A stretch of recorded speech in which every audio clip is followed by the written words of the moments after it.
असलामुअलैकुम दोस्तों, अपना Pakistan YouTube channel में खुश आमदीद जी। ਅੱਜ ਦੋਸਤਾਂ ਵਾਸਤੇ ਲੈ ਕੇ ਆਏ ਜੀ ਮੈਸੀ ਫਰਗੋਸਨ ਦਾ 260 ਜੀ ਟੋਟਲ ਜੈਨੂਇਨ ਟਰੈਕਟਰ ਹੈ ਔਰ ਬਹੁਤ ਹੀ ਨਿਊ ਕੰਡੀਸ਼ਨ ਦਾ ਟਰੈਕਟਰ ਹੈ। 2017 ਮਾਡਲ ਹੈ और बिल्कुल 1170 घंटा यूज़ है और बहुत ही अच्छी कंडीशन का ट्रैक्टर है, बिल्कुल न्यू कंडीशन ट्रैक्टर है।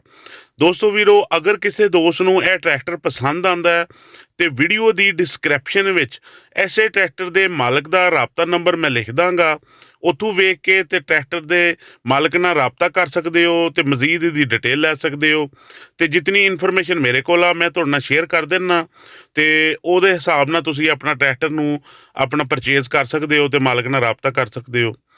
तो ट्रैक्टर का जिस तरह तुहानूं दस्सिया जी कि 1170 घंटा चलिया तो बिल्कुल न्यू कंडीशन का ही ट्रैक्टर है। यह तुसीं वेख सकते हो, बिल्कुल जिस तरह न्यू कंपनी चों निकल के आंदा उंज दा ट्रैक्टर है। यह तुसीं इहदा 1170 घंटा मीटर ते भी चैक कर सकते हो जी।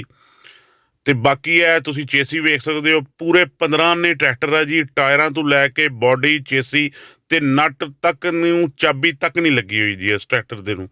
बिल्कुल बहुत यूज़ घट होया ट्रैक्टर, बहुत साफ सुथरा जी। मरगाड़ शनगाड़ कोई इनू लकीर नहीं वजी हुई जी। साफ सुथरा ट्रैक्टर आ, जिस तरह न्यू होंदा उवें दा ही ट्रैक्टर आ। ते इहदी कंडीशन बिल्कुल न्यू ट्रैक्टर तरह की कंडीशन आ, इहदी होर कोई कंडीशन नहीं जी। 15 ने इनू गिन सकते हैं आपां कि पूरा 15 ने ट्रैक्टर है जी। साफ सुथरा ट्रैक्टर आ, अच्छा ट्रैक्टर है जी।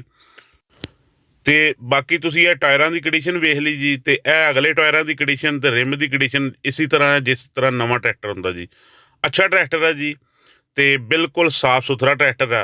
यदी कंडीशन तुसीं अपनी तसल्ली नाल तस्वीरां नाल वेख लो जी। यह बैक साइड तो भी वेख सकते हो, बहुत खूबसूरत न्यू कंडीशन का ट्रैक्टर है।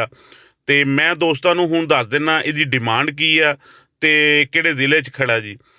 यह जी दोस्तों वीरो, मालक इसकी डिमांड कर रहा है 8,90,000 रुपया। मौके पर कमी पेशी हो सकती है तो खुशाब सिटी च अवेलेबल है।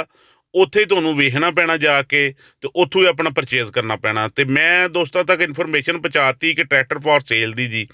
तो मेरे चैनल नूं लाइक सबसक्राइब शेयर कर दिओ तो अपनी समझ नाल ट्रैक्टर खरीदना जी। तो अगली वीडियो तक इजाज़त दे दिओ। अल्लाह हाफिज़।